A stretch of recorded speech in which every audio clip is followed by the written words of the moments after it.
Hello, and welcome to the Cargi Wilson Academy podcast. We are the Network. We are your hosts, Mesias, And Stephen Aranda. where this show's purpose is to tell you about a culture and community that you may not know a lot about. That community being the Hispanic/Latinx community. And in this episode, we're going to be talking about lots of different subjects. So to start off, if you grew up in a Hispanic household, this name will sound very familiar. Or if you don't know his name, then you must have seen him at some point. His name is Eugenio Derbez. Eugenio Derbez was born on September 2nd, 1962, in Mexico City. He has been in lots of different TV shows and movies. His biggest roles have come from La Familia Peluche, Instructions Not Included, and many other movies and TV shows. He has also given his voice out to animated characters in the Latin American version of those movies. Some of those characters are Mushu from Mulan, Donkey from Shrek, and the 2018 Grinch. So talking about TV shows and movies, one of his famous TV shows is La Familia Peluche. It is a sitcom about this dysfunctional family. The Familia Peluche ran from 2002 to 2012. Familia Peluche was a spin-off comedy sketch on XHDRBZ, which was a show made by Eugenio Derbez that ran different comedy sketches. Eugenio Derbez also made another sitcom called Vecinos, which just means neighbors, where he created the show and wrote episodes from 2005 to 2017, and this show is still ongoing. So Eugenio Derbez is a big time name if you are Hispanic. He has had to be part of your childhood either in a movie, comedy show, or somewhere, but you have at least seen him once. He has he has he has lots of achievements in his career. He is on the Hollywood Walk of Fame. He has won Latino Awards. He has won the Teen Choice Awards, MTV Movie Awards, Mexico, and has been nominated for lots of his roles in movies. So going back to movies, Eugenio also directed, and starred in Instructions Not Included in 2013, which was definitely one of his best movies that he has made. Not trying to spoil, but long story short, it's about this Playboy Valentine where one day a woman showed up giving him his daughter and then disappearing.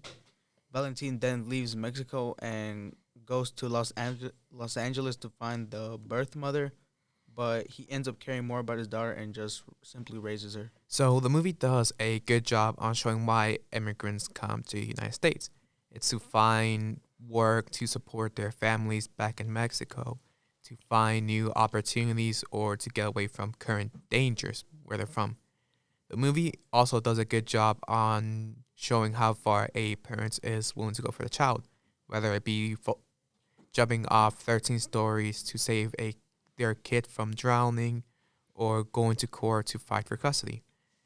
And there are lots of scenes in the movie that can get you right in the feels, especially the way that the ending ends out, and you you can't exactly see the ending coming because the ending's not something you would expect for the movie. And we often hear about solo mothers, about how the father leaves the mother alone with the child.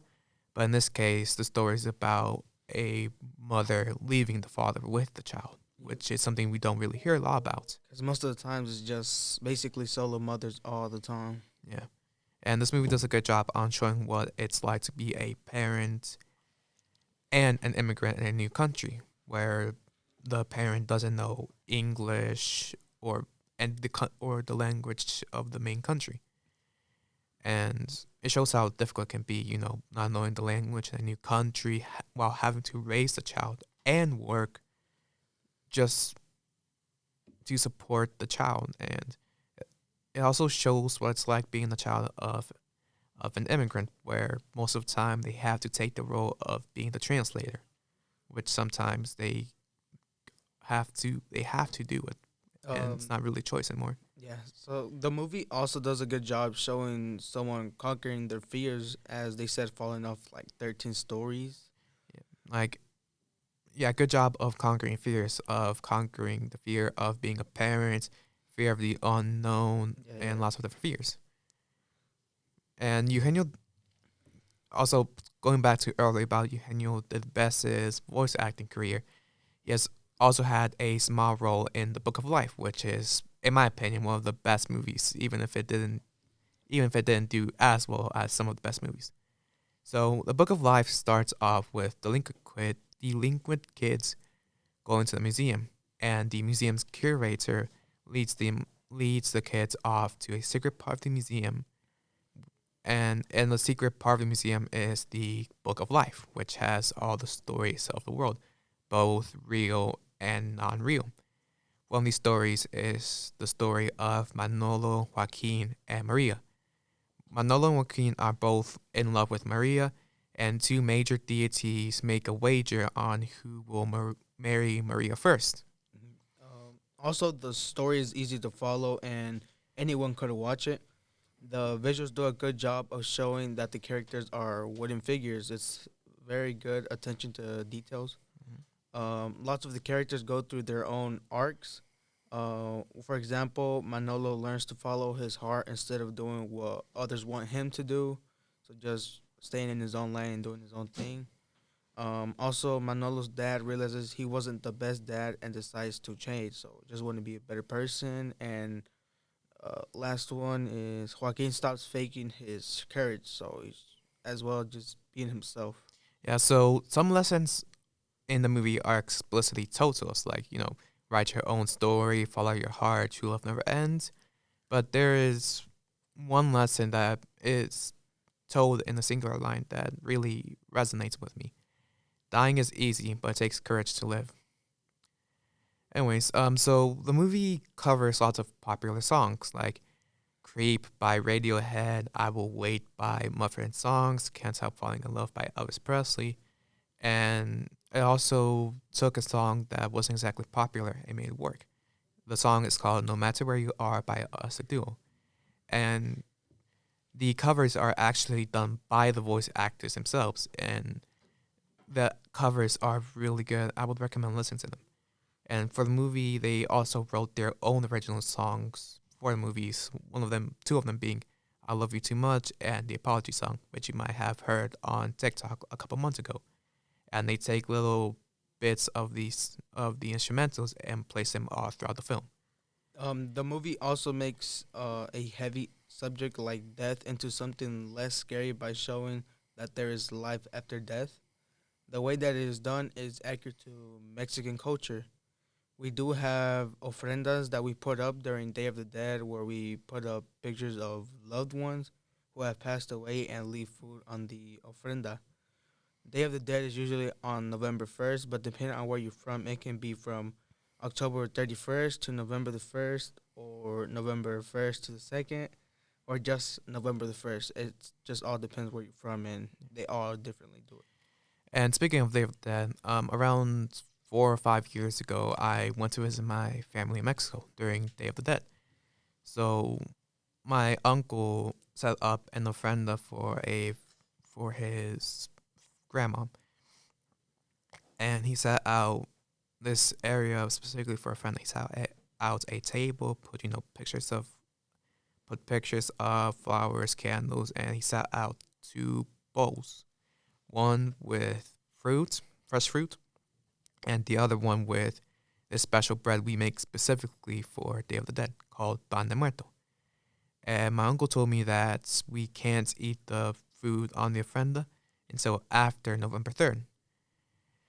And now, if you set out like fresh fruit for a couple days, it gets sweeter, right? And if you set bread out, it gets stale, right? But you will still expect them to have flavor, correct? Mm-hmm.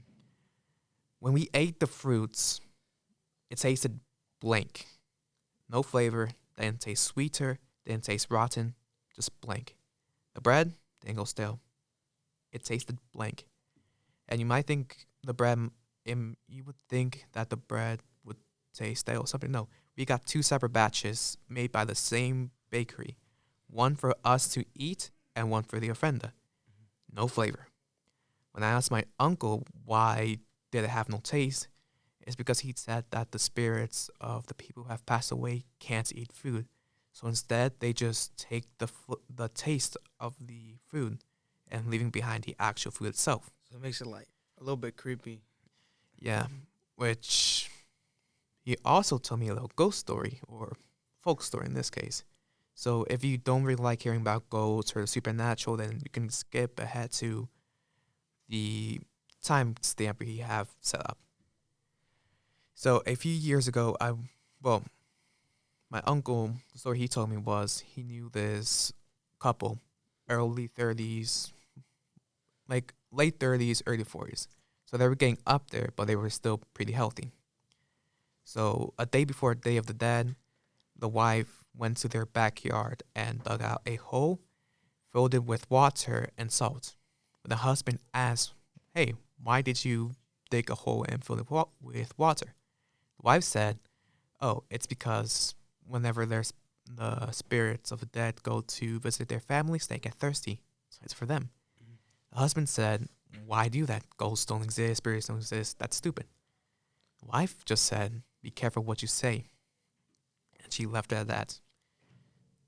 The next day, well, later that night, the husband went downstairs for some reason. He looked outside and he saw this, what can only be described as spirits. They were just see through, nothing else. The next day, the wife came downstairs and found him dead in front of the window. When the wife said the cops came, did an investigation to see why he was, dead, they found nothing wrong with his body, nothing. He had no sickness. All his organs were fine. There were no traces of anything. He was just dead. All the wife said was he saw them drinking, and they took him with them, meaning that he saw the spirits of the dead drinking, and you can't see the. If you see the dead, it's it's kind of forbidden to see the dead. So are these types of stories common?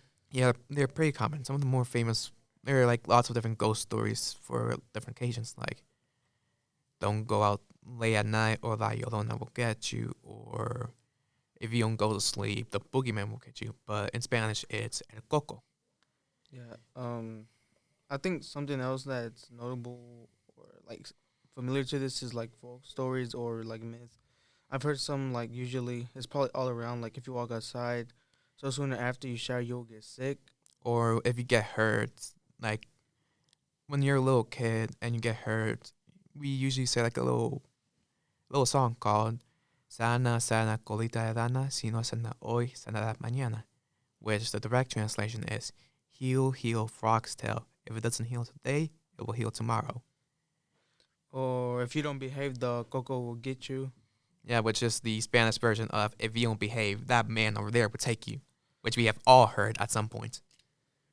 So that's pretty much it. That's all the time we have. Thank you for watching. And also, we still have our survey up and running. So anytime you have time, please fill it out. The link is at bit.ly/Latin Network CGWA survey. It's all lowercase.